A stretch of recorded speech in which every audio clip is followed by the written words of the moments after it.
Hello students, I am Rakshi Joshi and today we are going to cover chapter 12 of unit 6 era of militant nationalism. So इस chapter में हम देखेंगे growth of militant nationalism, partition of Bengal, anti-partition movements like स्वदेशी and boycott movement. Then हम देखेंगे इसमें annulment of partition यानी कि कैसे partition का withdrawal हुआ था and Surat split and at last but not least Molle Minto reforms of 1909. So let's start this chapter with Bengal partition.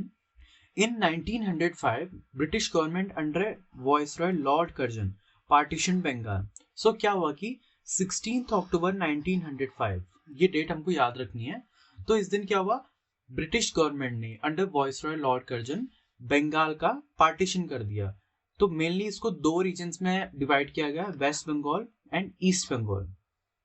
सो जो वेस्ट बंगाल था, इट कंटेन्स वेस्ट बंगाल. आज के अगर हम इंडिया के मैप में देखें तो ये हमारा नॉर्थ ईस्ट वाला पार्ट है, ठीक है. तो इस पे जो वेस्ट बंगाल था वो ये वाला रीजन था, ठीक है, जो उस टाइम पे पार्टीशन किया गया था. तो वेस्ट बंगाल, इस वाले रीजन को वेस्ट बंगाल बनाया गया था. और वहीं ईस्ट बंगाल हमको बनाया गया था, हमारा बनाया गया था ये वाला रीजन, ठीक है. सो वेस्ट बंगाल में क्या क्या था, बिहार, बंगाल, वेस्ट बंगाल मिलनी, ठीक है, वेस्ट बंगाल और झारखंड और ओडिशा. वहीं ईस्ट बंगाल में मिलनी असम और बांग्लादेश वाला एरिया इन्होंने रखा हुआ था, ठीक है. तो देखो, और इसके अलावा जो वेस्ट बंगाल था वो मेनली हिंदू डोमिनेटेड था और वहीं east Bengal Muslim dominated area था. एंड इन्होंने वेस्ट बंगाल की कैपिटल कलकत्ता रखी और वहीं ईस्ट बंगाल की कैपिटल इन्होंने ढाका रखी, जो कि करंट में बांग्लादेश की कैपिटल है. नाउ गवर्नमेंट ने ऑफिशियल रीजन क्या दिया इस पार्टीशन के पीछे, for administrative convenience and development of Assam. इन्होंने बोला कि ये जो पूरा बंगाल प्रोविंस है ये एडमिनिस्ट्रेशन के लिहाज से काफी बड़ा है, इसमें हमको एडमिनिस्ट्रेशन करने में काफी दिक्कतों का सामना कर रहा है. तो इसलिए हम इस रीजन को पार्टीशन कर रहे हैं, इस रीजन का, in East Bengal and West Bengal. But इसके पीछे जो मेन एक्चुअल रीजन था, ठीक है, बिहाइंड द सीन क्या था कि reduce influence of Bengali politicians. देखो, जो हमारे देश में नेशनल मूवमेंट्स चल रहे थे उनमें बंगाली पॉलिटिशियंस का इन्फ्लुएंस को कम करने के लिए पार्टीशन किया गया था. सेकेंड रीजन था split Bengali people on the basis of language and religion. Okay, तो जो बंगालीज थे उनको क्या किया गया, लैंग्वेज और रिलीजन के बेसिस पे डिवाइड किया गया. एंड वीकन बंगाल कैसे, देखो, by propping up Muslims against Congress and national movement. तो इसके थ्रू बंगाल को कमजोर किया गया.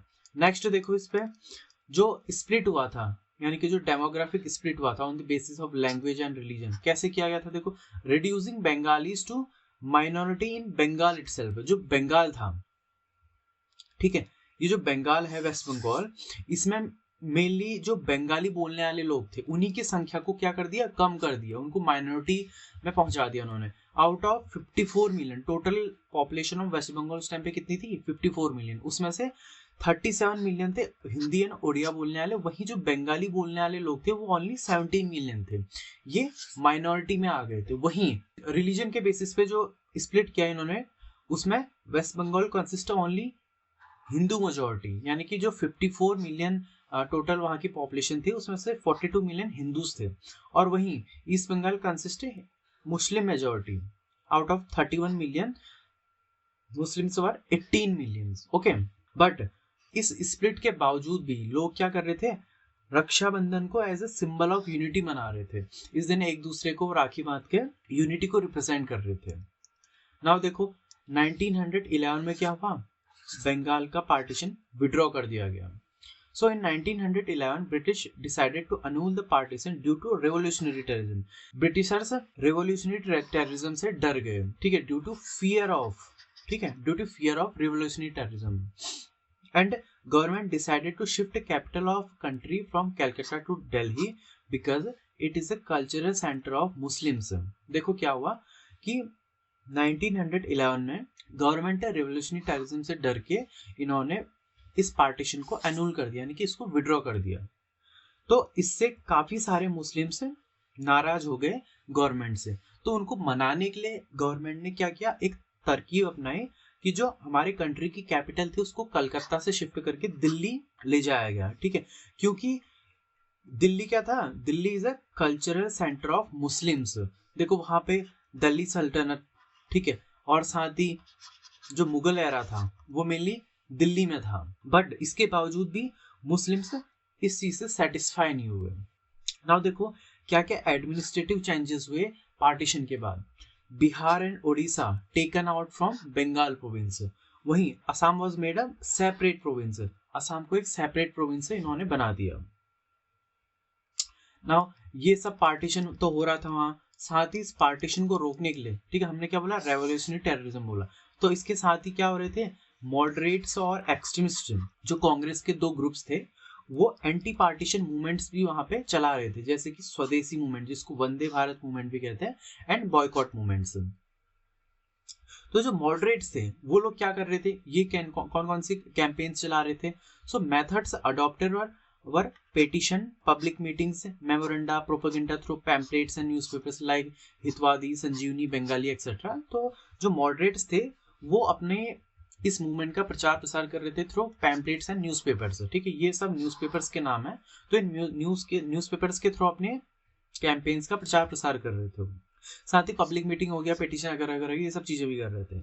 अब देखो मॉडरेट्स का क्या ऑब्जेक्टिव था, to impose sufficient pressure on the government through an educated public opinion in India and England against unjust partition. इनका मेन ऑब्जेक्टिव था कि इंडिया और इंग्लैंड की जो एजुकेटेड पब्लिक है, ठीक है, उसका एक ओपिनियन बनाया जाए अगेंस्ट अनजस्ट पार्टीशन, और इस उसके थ्रू क्या किया जाए, जो ब्रिटिश गवर्नमेंट है उसके ऊपर एक सफिशिएंट प्रेशर क्रिएट किया जाए जिससे कि वो अल्टीमेटली इस पार्टीशन को विड्रॉ कर दे। ओके, एंड मीटिंग्स वगैरह ऑर्गेनाइज होती थी जहां पे क्या ली जाती थी, pledge to boycott foreign goods. And ये हमको याद रखना है इसमें, on 7 August 1905 proclamation of Swadeshi movement was made in a massive meeting at Calcutta town hall. So Calcutta town hall में क्या किया गया, फर्स्ट टाइम स्वदेशी मूवमेंट की प्रोक्लेमेशन, ऑफिशियल प्रोक्लेमेशन की गई स्वदेशी मूवमेंट की, कब, 7 अगस्त 1905। ओके, सो नाउ हम आगे बढ़ते हैं इसमें एक्सट्रीमिस्ट प्रोग्राम। हमने अभी जस्ट देखा मॉडरेट के क्या क्या कैंपेन्स थे, नाउ हम देखते हैं जो दूसरा ग्रुप था एक्सट्रीमिस्ट का, उनके क्या क्या इसमें कैंपेन रहे, उनके क्या क्या प्रोग्राम्स रहे। क्या हुआ कि देखो आफ्टर 1905 हम प्रोग्राम फिर पढ़ेंगे, पहले हम देखते हैं कि इससे पहले की क्या हिस्ट्री है। After 1905, extremists acquired dominant influence over स्वदेशी मूवमेंट। 1905 के बाद क्या हुआ, जो मॉडरेट्स, इससे पहले मॉडरेट्स मेनली स्वदेशी मूवमेंट को लीड कर रहे थे, अब क्या हुआ, एक्सट्रीमिस्ट उन्होंने एक डोमिनेंट इन्फ्लुएंस कर लिया किसके ऊपर, स्वदेशी मूवमेंट के ऊपर। क्यों, क्योंकि देखो moderate led movement failed to yield results. जो अभी तक मॉडरेट्स इस मूवमेंट को प्ले कर रहे थे तो वो एक सफिशिएंट सक्सेस लाने में असफल रहे, ठीक है, फेल हो गए थे। और extremist were dissatisfied with constitutional methods of moderates, ये ऑलरेडी उनका चलता हुआ आ रहा था। जो एक्सट्रीमिस्ट थे वो मॉडरेट्स की मेथड से कंप्लाई नहीं कर रहे थे, और जो मॉडरेट्स थे वो एक्सट्रीमिस्ट की मेथड से कंप्लाई नहीं कर रहे थे, दोनों एक दूसरे की मेथड से डिससेटिस्फाइड थे। थर्ड देखते हैं इसमें, government started to impose repressive policies like ban on singing Vande Mataram, imprisonment of Swadeshi workers extra. तो ये सब चीजें क्या कर रही थी, गवर्नमेंट भी अपनी रिप्रेसिव पॉलिसीज अपना रही थी। इससे क्या हुआ कि धीरे धीरे जो एक्सट्रीमिस्ट थे उनका इन्फ्लुएंस हो गया स्वदेशी मूवमेंट के ऊपर। ना हम देखते हैं एक्सट्रीमिस्ट की क्या क्या प्रोग्राम्स थे या फिर क्या क्या इन्होंने स्टेप्स लिए। सो फर्स्ट स्टेप इन्होंने लिया बॉयकॉट, ठीक है, बॉयकॉट मूवमेंट तो ऑब्वियसली बॉयकॉट करेंगे किसका, फॉरेन गुड्स का। कैसे किया, देखो पब्लिक बर्निंग की फॉरेन गुड्स के, boycott of foreign made salt and sugar, refusal by priests to exchange foreign goods in ritualistic marriages. देखो शादियां होती थी तो उस पे सामान का, ठीक है, सामान ए पार्टी बी पार्टी को सामान देती थी और जो बी पार्टी थी वो ए पार्टी को अपना सामान एक्सचेंज करती थी, ठीक है, वर पक्ष और वधु पक्ष के बीच में सामान का आदान प्रदान होता था। तो इस केस में अगर मान लीजिए कोई फॉरेन गुड्स का एक्सचेंज करना चाहता था तो जो प्रीस्ट था, जो पुजारी था या फिर जो पंडित होता था शादी कराने वाला, तो शादी कराने वाला कोई भी पर्सन होता था, वो इस एक्सचेंज को उसने डिनाई कर दिया, रिफ्यूज कर दिया कि फॉरेन गुड्स का एक्सचेंज नहीं होगा। एंड देखो यहाँ तक कि वॉशरमैन जो धोबी होते थे वो भी फॉरेन क्लोथ्स को उन्होंने वॉश करने से मना कर दिया। इसके अलावा देखो और क्या हुआ, पब्लिक मीटिंग्स ऑर्गेनाइज हुई, प्रोटेस्ट किए गए एक्सट्रीमिस्ट के थ्रू। And imaginative use of festivals and mela. देखो इमेजिनेटिव मीन्स क्या है, क्रिएटिव, क्रिएटिव यूज किया गया फेस्टिवल्स और मेलाज का। देखो कैसे किया गया, so festivals and melas are occasions of mass gathering which is auspicious condition to spread political message in a large scale. देखो ऑब्वियसली बात है, कहीं पे भीड़ भड़ाका होगा तो ऐसी कंडीशन में अगर हम कोई पॉलिटिकल मैसेज कहीं स्प्रेड मतलब हम देंगे तो वो एक लार्ज स्केल में स्प्रेड होगा। तो ये मेले और जो फेस्टिवल्स होते थे इस चीज के लिए काफी बढ़िया रहते थे। फोर्थ देखो, emphasis on self help and self reliance, यानी कि आत्मनिर्भरता। ठीक है, आत्मनिर्भरता पे इन्होंने फोकस किया। ऑल्सो प्रोग्राम ऑफ स्वदेशी एंड नेशनल एजुकेशन, यानी कि जो ब्रिटिश एजुकेशनल इंस्टीट्यूशंस थे उनका इन्होंने बॉयकॉट किया और जो इंडियन एजुकेशनल इंस्टीट्यूशंस थे उनको प्रमोट करने की कोशिश की। तो देखो इसके लिए इन्होंने फर्स्ट क्या काम किया, इन्होंने national council of education establish की ऑन 15 अगस्त 1906। नाउ ये जो काउंसिल थी इसने क्या काम किया, इसने organise system of education, tech literary, scientific, technical, देखो ये जो फील्ड्स थे, लिटरेसी हो गया, साइंटिफिक फील्ड, टेक्निकल फील्ड्स, इन सब का एक सिस्टम ऑफ एजुकेशन उन्होंने ऑर्गेनाइज किया जो कि किसमें हो, एक ऑन अ नेशनल लाइन, यानी कि जो देश को बेनिफिट करे, हमारे देश को जो बेनिफिट करे, इस टाइप से इन्होंने सिस्टम ऑफ एजुकेशन बनाया। ठीक है, और जो कि क्या हो, अंडर नेशनल कंट्रोल, यानी कि ब्रिटिश एम्पायर जो था उसके अंडर ना रह के वो इंडियंस के कंट्रोल में रहे। तो इस टाइप से इन्होंने अ सिस्टम ऑफ एजुकेशन उन्होंने एस्टैब्लिश किया। ऑल्सो इस काउंसिल ने क्या किया, एजुकेशन ऑन वर्नाकुलर मीडियम। देखो जब वुड्स डिस्पैच आया था तो उसने क्या कहा, जो प्राइमरी एजुकेशन होगी वो वर्नाकुलर लैंग्वेज में होगी और जो हायर एजुकेशन होगी वो इंग्लिश लैंग्वेज में होगी या फिर इंग्लिश मीडियम में होगी। ठीक है, तो इस काउंसिल ने क्या किया, जो टोटल एजुकेशन होगी वो वर्नाकुलर मीडियम में होगी, ये बात इसने रखी। Now funds were raise to send students to Japan. देखो हायर जो एडवांस लर्निंग होती थी उसके लिए स्टूडेंट्स को जापान भेजने के लिए फंड्स वगैरह कलेक्ट किए गए। सो फर्स्ट इन्होंने national council of education establish की, डेट याद रखना 15 अगस्त 1906। सेकंड इन्होंने क्या काम किया, Bengal national college and Bengal technical institute इन्होंने एस्टैब्लिश किया। सो ये जो दो कॉलेज या फिर उनका इंस्टीट्यूट थे ये किससे इंस्पायर्ड थे, ये शांति निकेतन से इंस्पायर्ड थे ना। शांति निकेतन क्या है, Shanti Niketan is a cultural या फिर हम कह सकते हैं educational centre which was established by Rabindranath Tagore. Okay, so और ये जो दो कॉलेज थे, जो इंस्टीट्यूट थे, इनके जो फर्स्ट प्रिंसिपल था इसका वो था अरविंद घोष और जो इसका फर्स्ट प्रेसिडेंट था वो था राज बिहारी घोष। ठीक है, ये भी हमको याद रखना है। नाउ हम 6th पॉइंट की ओर बढ़ते हैं, इंसेंटिवाइज स्वदेशी और इंडिजिनस इंडस्ट्रीज। देखो बॉयकॉट मूवमेंट हम बोल रहे हैं, तो बॉयकॉट मूवमेंट का मेन ऑब्जेक्टिव क्या था कि जो फॉरेन गुड्स हैं, ठीक है, जो फॉरेन इंडस्ट्रीज हैं, जो फॉरेन बैंक्स हैं, फॉरेन शॉप्स हैं, उनका हमको बॉयकॉट करना है। और जो इंडिजिनस हमारे देश में जो स्थापित टेक्सटाइल मिल्स हैं, बैंक्स हैं, शॉप्स हैं, इन सबको हमको प्रमोट करना है, इन सब चीजों का यूज करना है हमको। तो ये था बॉयकॉट मूवमेंट। तो देखो अब क्या किया गया, the swadeshi spirit also found expressions in establishment of swadeshi textile mills, banks, shops etcetera. तो इस मूवमेंट से क्या हुआ, ये सब चीजें भी एस्टेब्लिश हुई। And Swadeshi and boycott movement incentivise indigenous industries in a large scale. तो अल्टीमेटली इस बॉयकॉट मूवमेंट से क्या किसको फायदा हुआ, जो इंडिजिनस इंडस्ट्रीज थी, या फिर हम इंडस्ट्रीज के साथ साथ हमको हर चीज लगा सकते हैं, जो जो जो जो चीजें इंडिजिनस थी उन सब चीजों को फायदा हुआ। ठीक है, including industries on a large scale. Now ये फैक्ट है, इसको याद रखना। वीओ चिदम्बरम पिल्लई, ठीक है, established a national ship building company जिसका नाम इन्होंने रखा स्वदेशी स्टीम नेविगेशन कंपनी। कहाँ पे इस्टेब्लिश किया इसको, तमिलनाडु के तूतीकोरिन में। तो ये क्या थी, एक शिप बिल्डिंग कंपनी थी जहां पे पानी के जहाजों का निर्माण किया जाता था। सो ये जो कंपनी थी इसने किसको चैलेंज किया, British Indian steam navigation company. ये ब्रिटिश कंपनी थी, ब्रिटिश शिप बिल्डिंग कंपनी थी, तो इसको इस कंपनी ने चैलेंज किया। ठीक है, नाउ हम आगे देखते हैं, फेलियर ऑफ मूवमेंट बढ़ने से पहले हम देखते हैं कि कैसे मॉडरेट्स ने एक्सट्रीम्स के लिए कैटलिस्ट का काम किया। ठीक है, सो देखो विद द कमिंग ऑफ स्वदेशी and boycott movement it became clear that moderate policies have become outdated. They couldn't sustain pace with time, which gave a way to younger generation for their style of politics. देखो जैसे जैसे स्वदेशी movement आगे बढ़ा तो धीरे धीरे realise होने लगा कि ये जो मॉडरेट पॉलिसीज हैं अब ये उतनी ज्यादा कारगर नहीं रही हैं, ये अब आउटडेटेड हो चुकी है, पुरानी हो चुकी हैं और ये टाइम के साथ साथ पेस को सस्टेन नहीं कर पा रही है, यानी कि उतना ज्यादा इसका अफेक्ट नहीं पड़ रहा है। सो इससे क्या हुआ, जो यंगर जनरेशन थी, यंगर जनरेशन माने एक्सट्रीमिस्ट, तो इनको अपने स्टाइल में पॉलिटिक्स करने का मौका मिला। And in the politico-ideological level, emphasis on mass participation and need to broaden the social base of the movement was a progressive improvement of extremists upon moderate policies. अब देखो ये जो moderates थे इनकी क्या पॉलिसी थी, हमको सिर्फ जो अपर क्लास है, जो रिच पीजेंट्री है, जो अपर क्लास है, जो अपर मिडिल क्लास है और या फिर जो जमींदार हैं, हमें इनके साथ मिलके इस मूवमेंट में काम करना है। ये लोग जो पीजेंट्री थी उसके साथ ही काम नहीं करना चाह रहे थे, जो लोअर क्लास था, जो लोअर तबका था, ये उसके साथ काम नहीं करना चाह रहे, यानी कि जो मासेस थी, जो मेजॉरिटी ऑफ लोग थे, ये उनके साथ काम नहीं कर रहे थे। क्यों?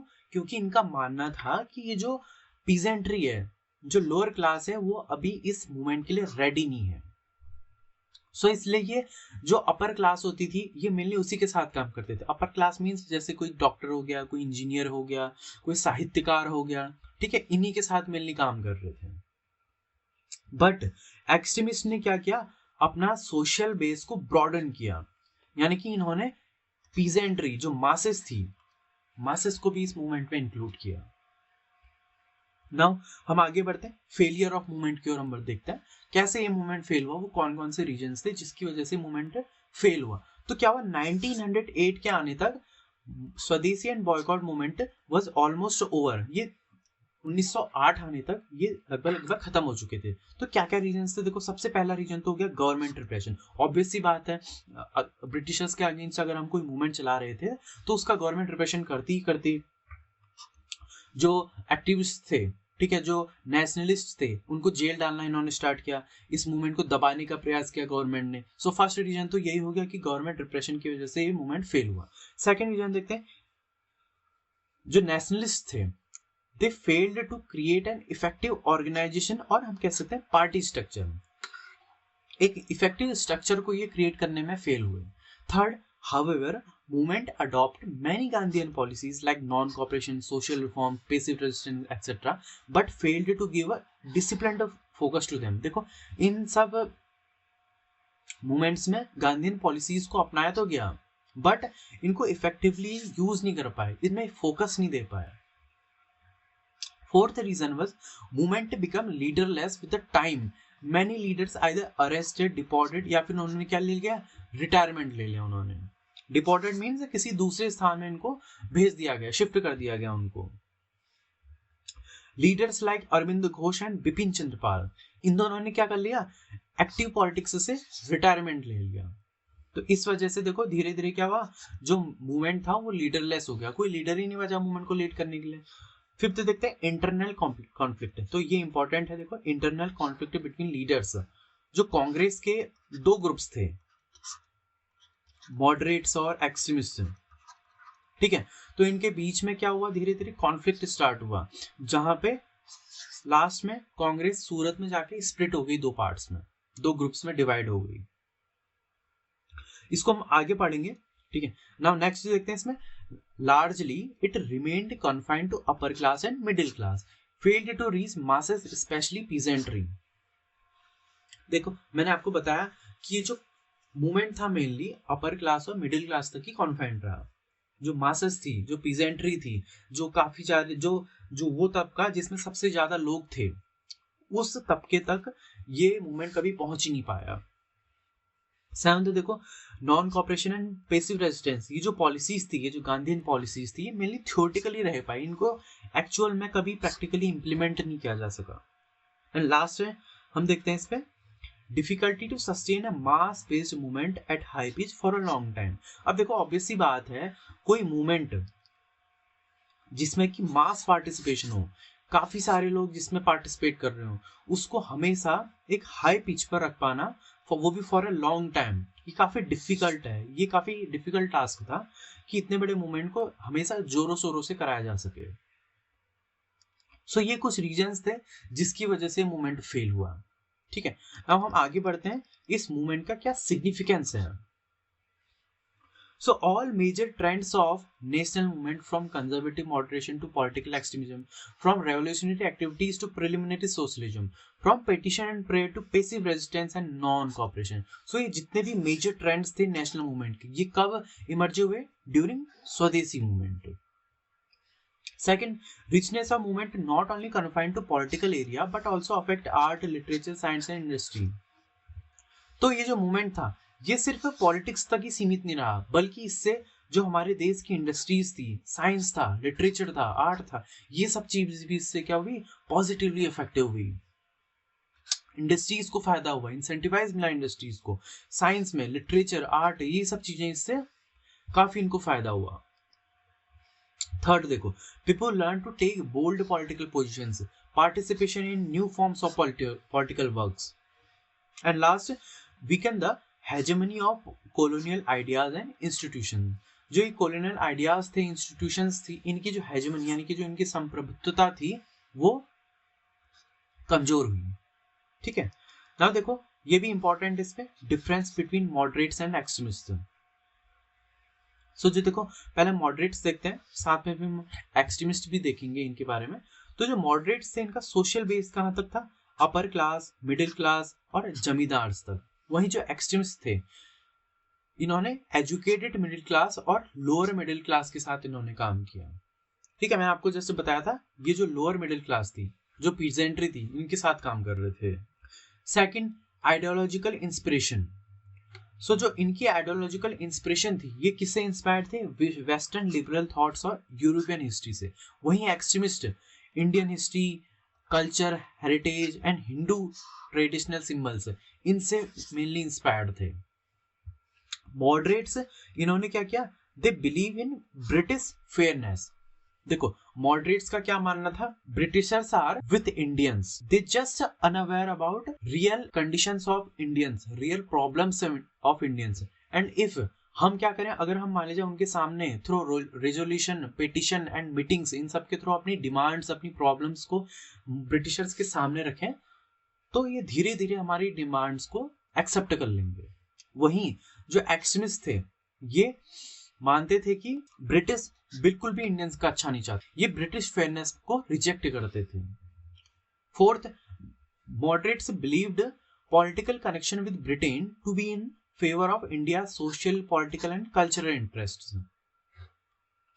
ब्रिटिशर्स मान रहे थे कि अगर हम मॉडरेट्स मान रहे थे कि अगर हम ब्रिटिशर्स के साथ कनेक्शन बनाए रहेंगे तो इससे क्या होगा कि अल्टीमेटली इंडिया की जो सोशल, पॉलिटिकल और कल्चरल इंटरेस्ट है इनको फायदा होगा, ये इनके फेवर में होगा। वहीं एक्सट्रीमिस्ट का मानना था कि अगर हम ब्रिटिशर्स के साथ क्लोज टाई बना के रखेंगे तो ये ultimately it will leads to British exploitation of India. Okay, moderates British crown के लिए लॉयल थे, वहीं एक्सट्रीमिस्ट इसके लिए डिसलॉयल थे। Moderates believed that movement should be limited to middle class intelligentsia because masses were not ready for it. ये मैंने आपको बता रखा है कि इनका मानना था कि मासेस अभी इस चीज के लिए रेडी नहीं है, तो अभी मासेस को हम इस मूवमेंट पे इंक्लूड नहीं करेंगे। वहीं एक्सट्रीमिस्ट ने क्या किया? They believed in the capacity of masses to participate and to make sacrifices. Seventh देखो, डिमांडेड, ठीक है, moderates demanded constitutional reforms and participation of Indians in administration and government. ये टॉपिक आप ध्यान रखना। ठीक है, तो देखो मेन आइडियोलॉजिकल डिफरेंस क्या था मॉडरेट्स और एक्सट्रीमिस्ट के बीच में? मॉडरेट्स का मानना था कि भले ही ये कॉलोनियल एम्पायर इंडिया में रहे, बट इसमें जो एडमिनिस्ट्रेशन और गवर्नमेंट है उसमें इंडियंस का पार्टिसिपेशन हो। वहीं एक्सट्रीमिस्ट का क्या मानना था कि हमें इस कॉलोनियल एम्पायर को टोटली इंडिया से उखाड़ फेंकना है, हमको क्या चाहिए? पूर्ण स्वराज चाहिए, हमें खुद की गवर्नमेंट चाहिए, खुद का एडमिनिस्ट्रेशन चाहिए, हमें ब्रिटिश एम्पायर की बिल्कुल भी आवश्यकता नहीं है। इनका ये मानना था।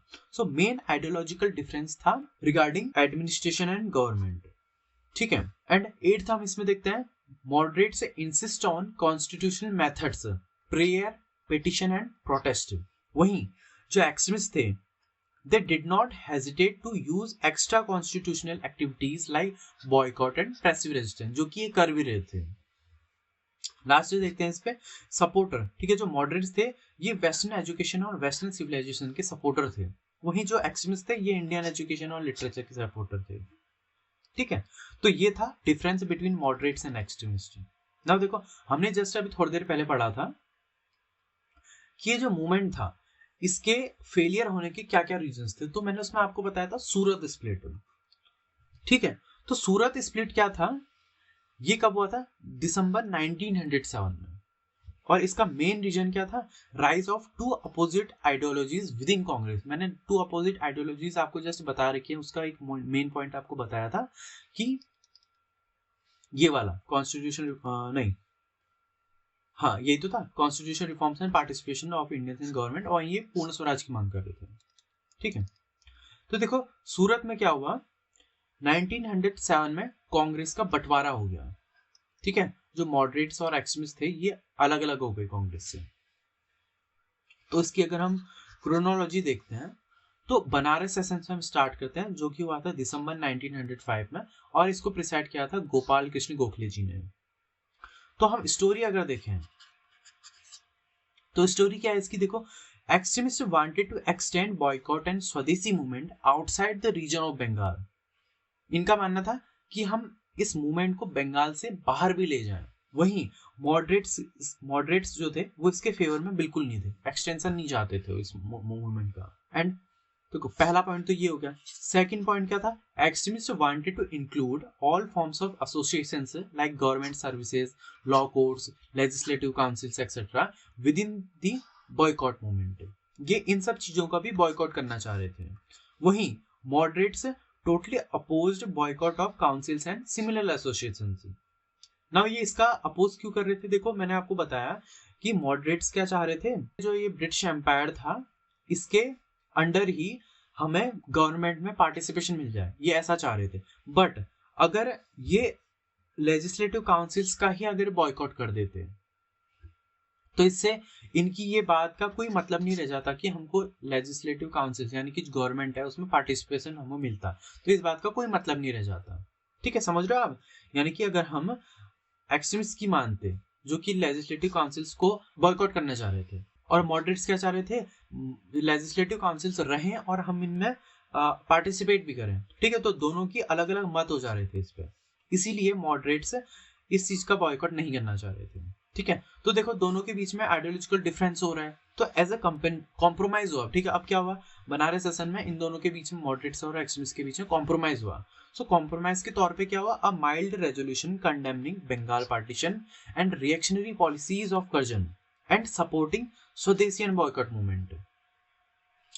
एक रेजोल्यूशन पास हुआ जिसमें बंगाल पार्टीशन हो गया, reactionary policies of lord Curzon हो गई, और स्वदेशी और बॉयकॉट मूवमेंट को चलाने का in Bengal was passed which aborted split for some time. तो ये सब चीजें, कुछ मूवमेंट वगैरह, कुछ रेजोल्यूशन वगैरह पास हुए किसी चीज को रिजेक्ट करने के, किसी चीज को सपोर्ट करने के लिए। तो इससे क्या हुआ, जो एक्सट्रीमिस्ट थे वो थोड़ी देर के लिए शांत हो गए, और जो स्प्लिट होने वाला था ये कुछ समय के लिए रुक गया। ना देखो कहानी में हम आगे बढ़ते हैं, कलकत्ता सेशन की ओर बढ़ते हैं, ठीक एक साल बाद 1906 दिसंबर में। ना ये सेशंस क्या हो रही है, मैंने आपको लास्ट वीडियो में बताया था कि जो कांग्रेस थी वो हर साल दिसंबर में देश के अलग अलग हिस्सों में अपने सेशंस करती थी, अपनी मीटिंग्स ऑर्गेनाइज करती थी, ठीक है। तो ये वही सेशन है, हर साल दिसंबर में हो रहे हैं, ठीक है। तो देखो जो कलकत्ता सेशन था वाज प्रिसाइडेड बाय दादा भाई नारोजी। तो इस पे क्या हुआ, देखो, एक्सट्रीमिस्ट वांटेड आइदर तिलक और Lala Lajpat Rai as their president, as president of INC, ठीक है। हर साल एक प्रेसिडेंट चूज किया जाता था। वहीं moderates wanted Dada bhai Naoroji as their president.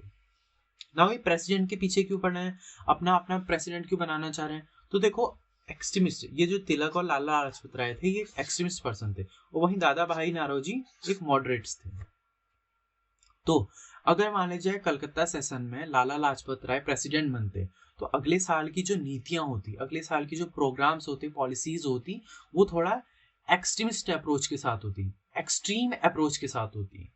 वहीं अगर दादा भाई नारोजी बनते, तो उससे क्या होता, अगले साल की जो पॉलिसीज हैं वो थोड़ा मॉडरेट अप्रोच के साथ बनती। तो इसीलिए ये अपने अपने ग्रुप्स के जो लीडर्स थे उनको एज अ प्रेसिडेंट बनाना चाह रहे थे इंडियन नेशनल कांग्रेस का। सो देखो क्या हुआ, फाइनली व्हेन दादा भाई इलेक्टेड एज प्रेसिडेंट, तो फाइनली क्या हुआ, दादा भाई मॉडरेट ग्रुप का एक लीडर दादा भाई नारोजी, ये हमारे आईएनसी के प्रेसिडेंट बन गए। So as concession to extremism, इससे क्या हुआ, जो एक्सट्रीमिस्ट थे वो थोड़ा निराश हो गए, थोड़ा नाराज हो गए, तो उनको क्या दिया गया, कंसेशन दिया गया।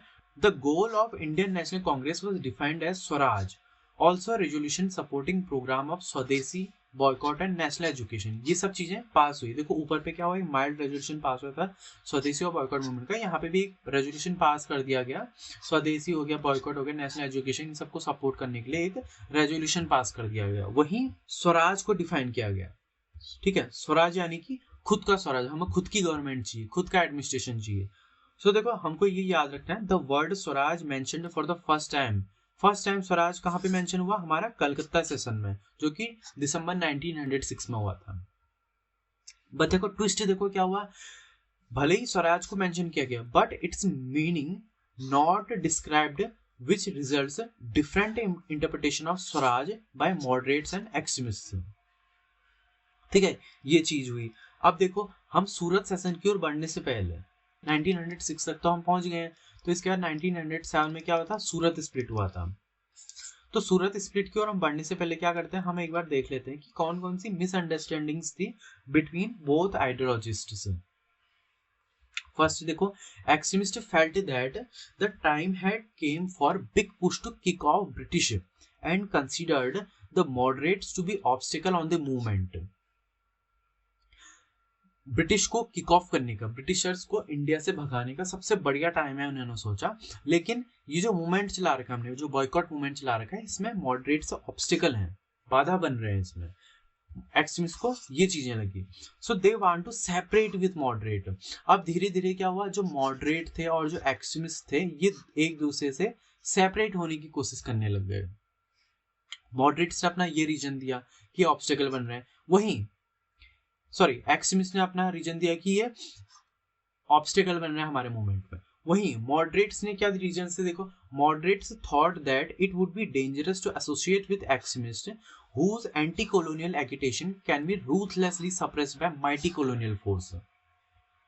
मॉडरेट्स ने सोचा अगर हम एक्सट्रीमिस्ट के साथ लगे रहेंगे तो ये हमारे लिए काफी खतरे भरा होगा, और ये जो एक्सट्रीमिस्ट हैं, इनके एंटी कॉलोनियल एगिटेशंस हैं, इनको माइटी कॉलोनियल फोर्स, जो पावरफुल एम्पायर है, पावरफुल ब्रिटिश एम्पायर है, वो बुरी तरीके से इनको सप्रेस करेगा, बुरी तरीके से इस मूवमेंट को दबाएगा।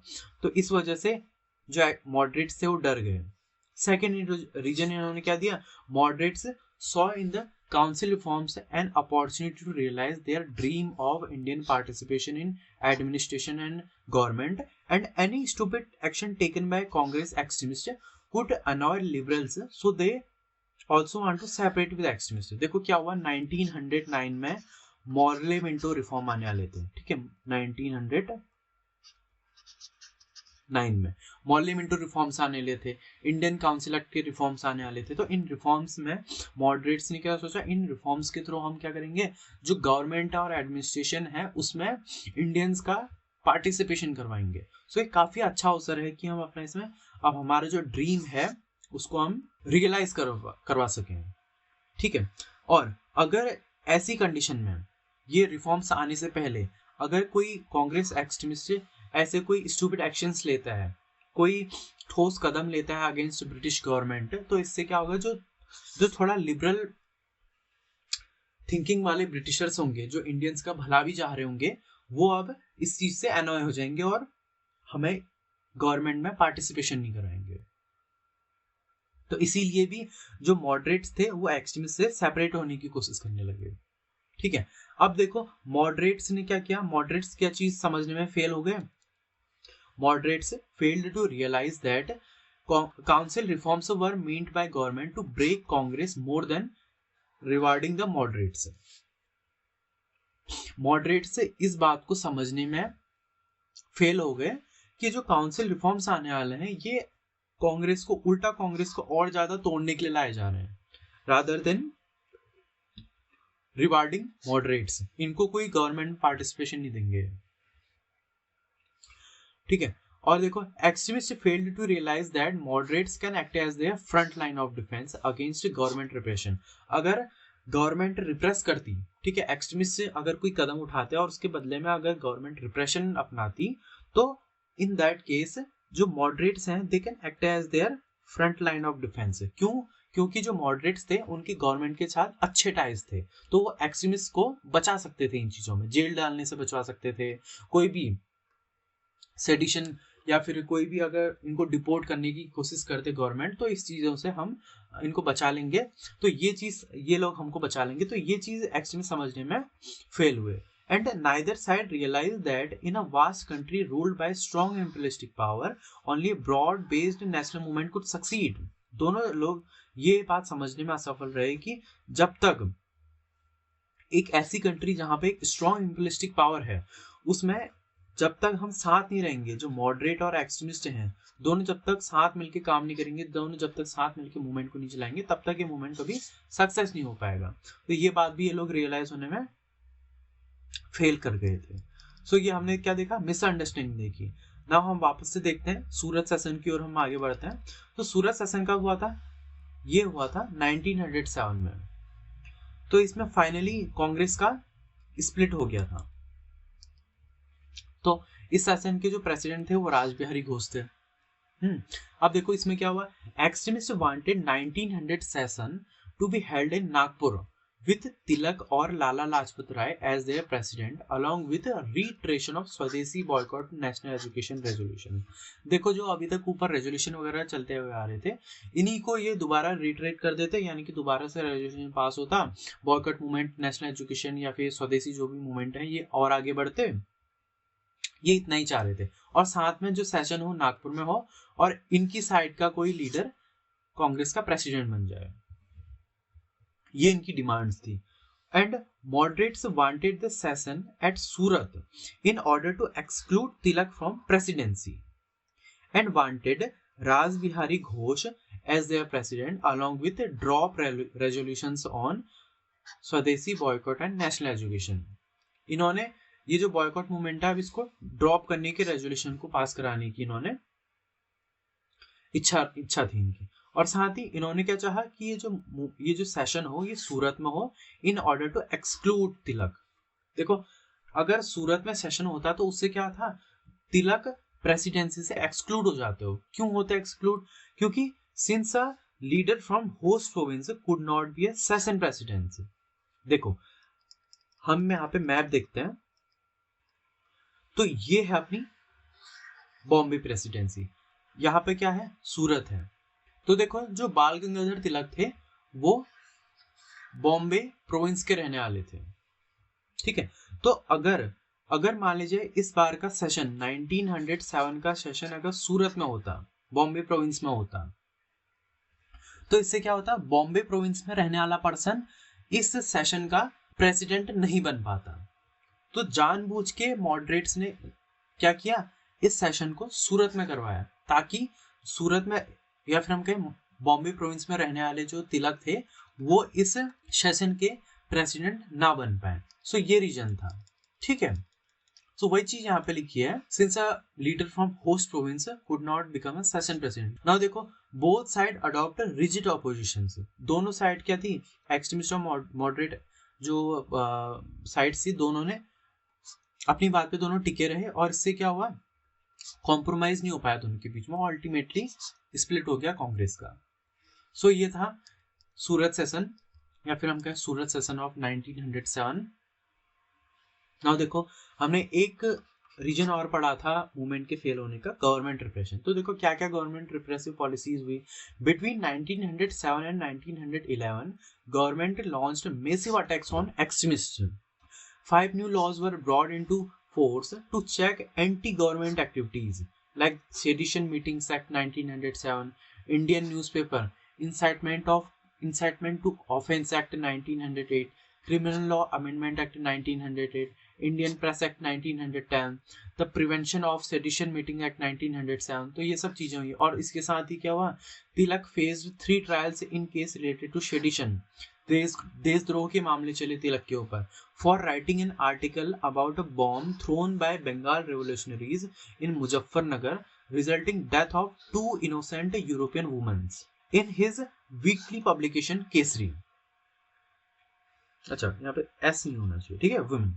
तो तिलक ने क्या किया, अपनी वीकली पब्लिकेशन, इनकी वीकली पब्लिकेशन का नाम क्या था, केसरी था। और साथ ही जो तिलक थे ये रहने वाले थे पंजाब प्रोविंस के, ठीक है, पंजाब प्रोविंस के रहने वाले थे और इनको क्या कहा जाता था, पंजाब केसरी कहा जाता था। ओके, सो इन्होंने क्या किया, अपनी वीकली पब्लिकेशन केसरी में क्या किया, एक आर्टिकल लिखा about bomb thrown by Bengal revolutionaries in Muzaffarnagar. तो इससे क्या हुआ था, 2 इनोसेंट यूरोपियन वुमेन की डेथ हो गई थी।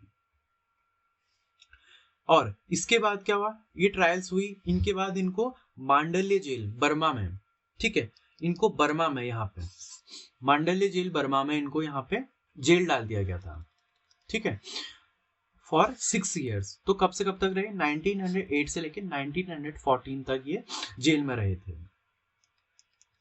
सो ये आप मैप देख सकते हैं। अच्छा, एक चीज आपको और बताना चाहता हूं, यहाँ पे बार बार वर्ड आ रहा था प्रोविंस, ये प्रोविंस आ रहा था यहाँ पे वर्ड। तो प्रोविंस क्या होता है, पूरा मैप दिखाता हूं आपको। सो ये है मैप ऑफ इंडिया इन 1937। सो जब स्टार्टिंग में ब्रिटिशर्स इंडिया में आए तो इंडिया को मेनली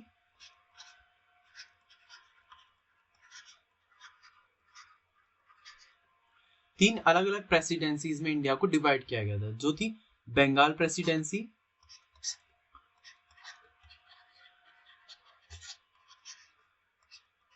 फर्स्ट थी बंगाल, सेकंड थी इसमें बॉम्बे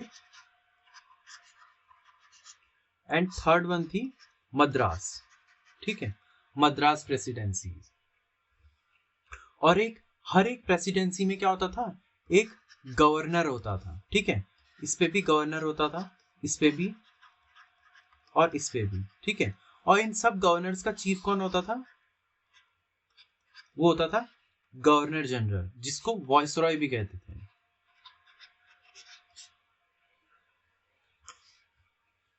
और समय के साथ साथ क्या हुआ, ये प्रेसिडेंसीज काफी बड़ी होती थी। देखो आप देख सकते हैं यहाँ पे, ये प्रेसिडेंसी, ये बंगाल प्रेसिडेंसी है इतनी बड़ी, ये यहाँ पे वाली मद्रास प्रेसिडेंसी है और बॉम्बे प्रेसिडेंसी ये वाला एरिया है, ठीक है। तो ये प्रेसिडेंसी क्या होती थी, एडमिनिस्ट्रेशन के लिए काफी बड़ी थी। तो धीरे धीरे लेटर टाइम में क्या किया, इन प्रेसिडेंसीज को अलग अलग प्रोविंसेस में बांट दिया गया, like United Province, Bihar province, Bengal province, Assam, Burma, Calcutta, ठीक है, सेंट्रल प्रोविंस, मद्रास, पंजाब, ठीक है, यहाँ पे नॉर्थ ईस्ट फ्रंटियर कॉरिडोर हो गया। तो इन सब अलग अलग प्रोविंसेस में इन प्रेसिडेंसीज को बांटा गया। एंड हर एक, ठीक है, अब मैं बाद के समय की बात कर रहा हूं जब प्रोविंसेस बन गए थे। तो हर एक प्रोविंस में क्या होता था,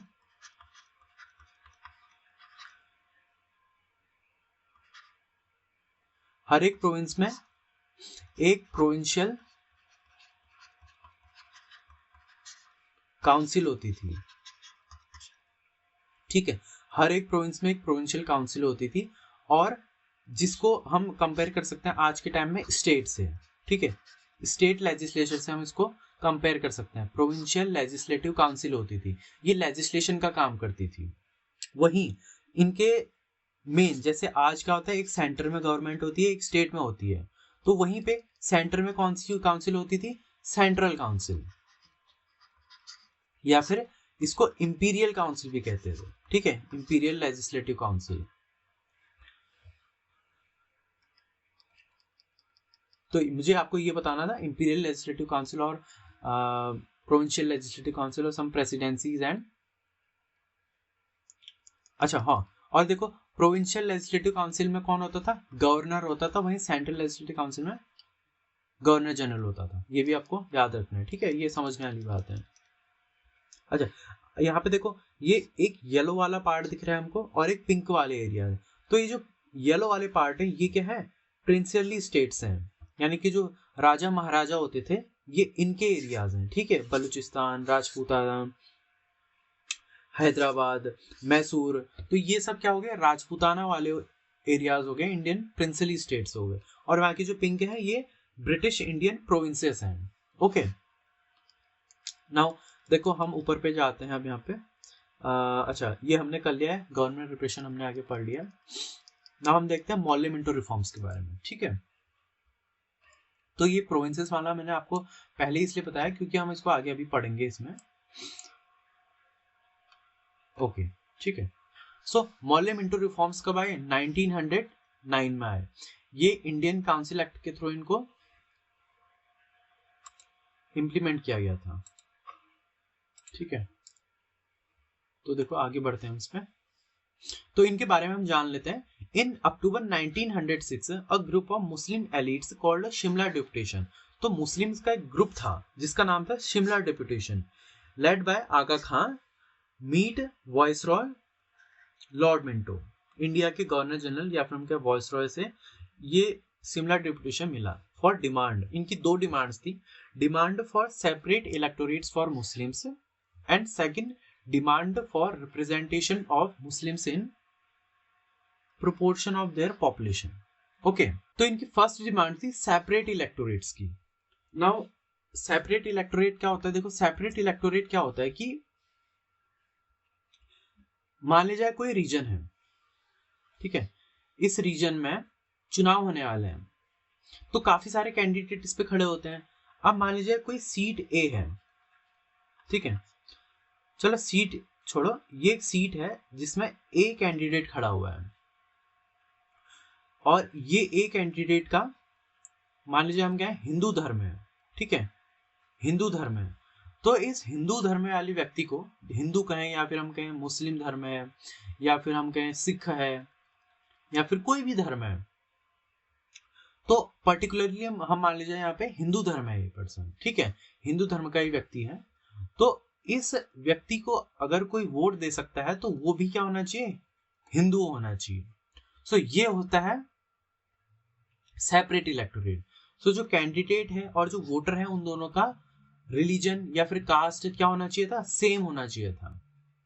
तो इसी चीज को देखते हुए यहाँ पे मुस्लिम्स ने क्या मांग की, सेपरेट इलेक्टोरेट्स की, यानी कि अगर कोई सीट है उस पर अगर कोई मुस्लिम खड़ा है तो उसको मुस्लिम व्यक्ति ही वोट दे सके। इस टाइप का एक अरेंजमेंट की इन्होंने डिमांड की। सेकंड डिमांड की इन्होंने for representation of Muslims in proportional to their population.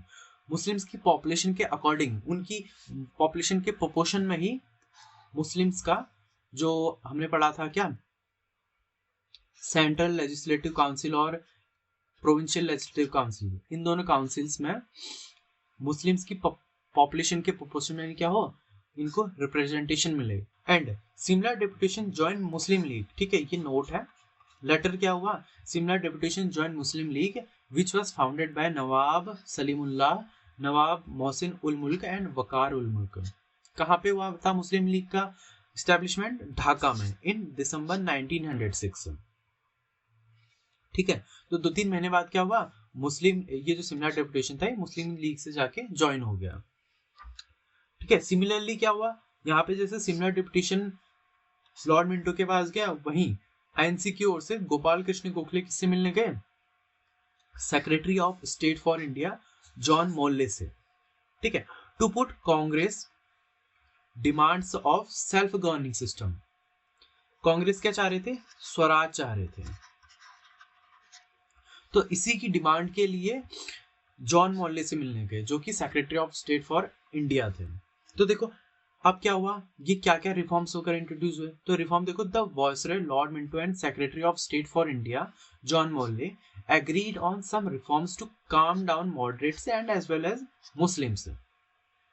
So these set of measures came to be known as Molle-Minto reforms, which translated into ICA 1909. तो ये जो चीजें इन दोनों ने, ठीक है, मोले मिंटो और जॉन मोल्ले ने, दोनों ने जो भी सेट ऑफ मेजर्स लिए इसको मोल्ले मिंटो रिफॉर्म्स कहा गया और इनको फाइनली आईसीए 1909 में इम्प्लीमेंट किया गया। एंड जो लॉर्ड मिंटो थे इनको क्या कहा जाता है, father of communal electorate. Two nation theory की जो मेन रूट थी वो थी कम्युनल इलेक्टोरेट। ठीक है, नाउ आगे देखो क्या क्या फीचर्स थे इस एक्ट में।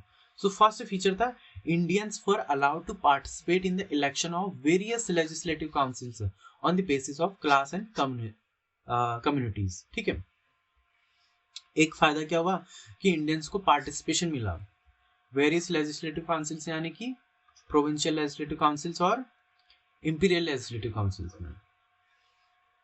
Second, separate electorates for Muslims for election to central legislative councils was established. और ये काफी हार्मफुल स्टेप था because it ultimately leads to two nation theory. Third, number of elected members in imperial and provincial legislative councils were increased। जो number of members थे elected members, ठीक है, तो देखो इसका अगर हम मान लीजिए इसका स्ट्रक्चर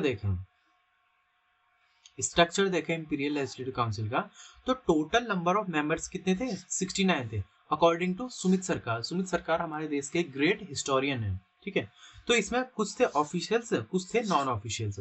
ऑफिशियल्स कौन होते थे, जो आईसीएस एक्ट यानी कि आईसीएस एग्जाम्स के थ्रू जो सेलेक्ट होते थे, जो मेनली ब्रिटिश ऑफिशियल्स होते थे, और ये लोग क्या करते थे, मेनली ब्रिटिश पॉलिसीज को ही सपोर्ट करते थे। इनकी संख्या थी टोटल 37। वही जो नॉन ऑफिशियल्स थे, नॉन ऑफिशियल्स में कोई भी हो सकता था, लाइक जैसे कोई जमींदार हो गया, ठीक है, कोई आईएनसी का कोई पर्सन हो गया, कोई मुस्लिम लीग का पर्सन हो गया, कोई इंडस्ट्रियलिस्ट हो गया, कोई कैपिटलिस्ट हो गया, तो ये सब लोग होते थे इसमें। और इसमें से कुछ लोग इंडियंस को सपोर्ट करते थे और कुछ लोग ब्रिटिशर्स को सपोर्ट करते थे। ठीक है, नाउ ये जो नॉन ऑफिशियल्स थे 32, इनमें से भी कुछ नॉमिनेटेड होते थे और कुछ इलेक्टेड होते थे। हम नॉमिनेटेड होते थे टोटल 5 और इलेक्टेड थे 27। अब ये 27 का भी अगर हम इसमें सेग्रीगेशन देखें तो 8 सीट्स तो किसके लिए थी, मुस्लिम्स के लिए रिजर्व थी, और उनमें भी क्या था, सेपरेट इलेक्टोरेट था। यानी कि जो 8 सीटें हैं इनमें सिर्फ मुस्लिम्स ही, मुस्लिम कैंडिडेट्स ही खड़े हो सकते थे और इनको वोट भी सिर्फ मुस्लिम्स दे सकते थे। एंड 4 जो सीटें थी वो ब्रिटिश कैपिटलिस्ट के लिए रिजर्व थी, और 2 सीट्स थी जमींदारों के लिए, और बाकी 13 सीट्स जनरल थी, यानी कि इस पे कोई भी पर्सन खड़ा हो सकता था। तो ठीक है, तो इस पे देखो क्या हुआ, जो इलेक्टेड मेंबर्स थे, इलेक्टेड मेंबर्स यानी कि 27, इनकी संख्या इसमें बढ़ाई गई। ठीक है, आईसीए 1909 में इनकी संख्या बढ़ाई गई, पहले 27 से कम थी, अब इसको 27 कर दिया गया था। But still in provincial legislative council number of nominated members are greater than number of elected members. यानी कि जो नॉमिनेटेड होते थे, देखो ये क्या है, ये इंपीरियल लेजिस्लेटिव काउंसिल का स्ट्रक्चर है। वैसे एक स्ट्रक्चर था प्रोविंशियल लेजिस्लेटिव काउंसिल्स का, तो उसमें जो नॉमिनेटेड लोग थे उनकी संख्या ज्यादा थी और जो इलेक्टेड थे उनकी संख्या कम थी। तो इससे क्या हो रहा था, नॉमिनेटेड लोगों की जो आवाज थी वो ज्यादा थी एज कम्पेयर टू इलेक्टेड। जो इलेक्टेड मेंबर्स की जो आवाज थी वो दब के रह जा रही थी। तो ये एक इसका फीचर हो गया। नाउ फोर्थ देखो, फोर्थ भी हमने देख लिया, फिफ्थ देखते हैं। इसमें जो इलेक्शन होता था वो मेनली कैसा होता था, इनडायरेक्ट इलेक्शन होता था। जो लोकल बॉडीज होती थी लाइक पंचायत हो गए, ठीक है, म्यूनिसिपैलिटी हो गई, ये जो बॉडीज होती थी ये किसको इलेक्ट करती थी, एक इलेक्टोरल कॉलेज को इलेक्ट करती थी। नो इलेक्टोरल कॉलेज क्या हो सकता, मान लीजिए उसमें टीचर हो गए कोई, ठीक है, कोई ग्रेजुएट्स हो गए, या फिर कोई भी कैटेगरीज के पर्सन होते थे, उन लोगों का एक ग्रुप होता था। तो इस ग्रुप को इलेक्ट करते थे हमारी लोकल बॉडीज, और ये जो इलेक्टोरल कॉलेज होता था ये इलेक्ट करता था मेंबर्स ऑफ प्रोविंशियल लेजिस्लेचर। ठीक है, और ये जो मेंबर्स होते थे ये किसको इलेक्ट करते थे, मेंबर्स ऑफ सेंट्रल लेजिस्लेचर। मैंने आपको बता रखा है प्रोविंशियल लेजिस्लेचर और सेंट्रल लेजिस्लेचर क्या होता था, इसको हम इंपीरियल लेजिस्लेचर भी कहते हैं। ठीक है, तो ये इनडायरेक्ट इलेक्शन होता था, ये इसको चुन रहा है, ये इसको चुन रहा है, ये इसको चुन रहा है, तो ये इनडायरेक्ट इलेक्शन कहलाता है। नाउ सिक्स्थ देखो, Muslims were given special concession in matters of representation. Seventh, Muslims were given the right to send more representatives in proportional to population in central and provincial legislature. The income qualification for Muslims, ठीक है, income qualification मुस्लिम voters के लिए Hindus के compare में कम रखी गई। And last हम इस पे देखते हैं, powers of both legislature increased. Now जो लेजिस्लेचर होते थे, यानी कि जो मेंबर ऑफ लेजिस्लेचर होते थे, they could now pass resolutions. बात वो अलग है कि उसको वो एक्सेप्ट हो भी सकता था, नहीं भी हो सकता था, और साथ ही ये क्वेश्चंस वगैरह भी आस्क कर सकते थे। एंड लास्ट हम इसमें देखते हैं, one Indian was appointed to viceroy's executive councils. ना मैंने आपको बताया था एक होता था गवर्नर जनरल, या फिर इसको हम एक सेकंड, इसको मैं लिखता हूँ दूसरी पेन से। एक होता था वाइसरॉय और एक होता था गवर्नर, ठीक है। तो वाइसरॉय की एक एग्जीक्यूटिव काउंसिल होती थी जिसके थ्रू डिसीजंस लेता था, वहीं गवर्नर की भी एक एग्जीक्यूटिव काउंसिल होती थी, ठीक है, जिसके थ्रू वो डिसीजंस वगैरह डिसाइड करता था। तो ये जो वाइसरॉय की एग्जीक्यूटिव काउंसिल थी, इसमें इस रिफॉर्म के थ्रू क्या गया, एटलीस्ट एक इंडियन को इन्वॉल्व है, एक इंडियन को अपॉइंट किया जा सकता था। एंड जो first Indian to be appointed in viceroy executive council वो कौन थे, सत्येंद्र सिन्हा, ठीक है। इनको 1909 में वाइसरॉय के एग्जीक्यूटिव काउंसिल में अपॉइंट किया गया था। सो ये कुछ फीचर्स थे मॉर्ले मिंटो रिफॉर्म्स या फिर हम कहें इंडियन काउंसिल एक्ट 1909 के। सो हमने देखा इस चैप्टर में, हमने सबसे पहले देखा बंगाल पार्टीशन के बारे में, ठीक है। सेकंड हमने देखा anti partition movements like boycott movement, ठीक है, स्वदेशी movement, Vande Bharat movement. Third हमने देखा एनुलमेंट ऑफ पार्टीशन। फोर्थ हमने देखा इसमें main topic Surat split. And last हमने 5 देखा इसमें इंडियन काउंसिल एक्ट ऑफ 1909, जिसको हम मॉर्ले मिंटो रिफॉर्म्स के नाम से भी जानते हैं। सो ये कुछ इंपॉर्टेंट टॉपिक्स थे इस चैप्टर के। सो इसी टॉपिक के साथ हमारा ये चैप्टर खत्म होता है। So see you soon on the next video, तब तक के लिए सायोनारा।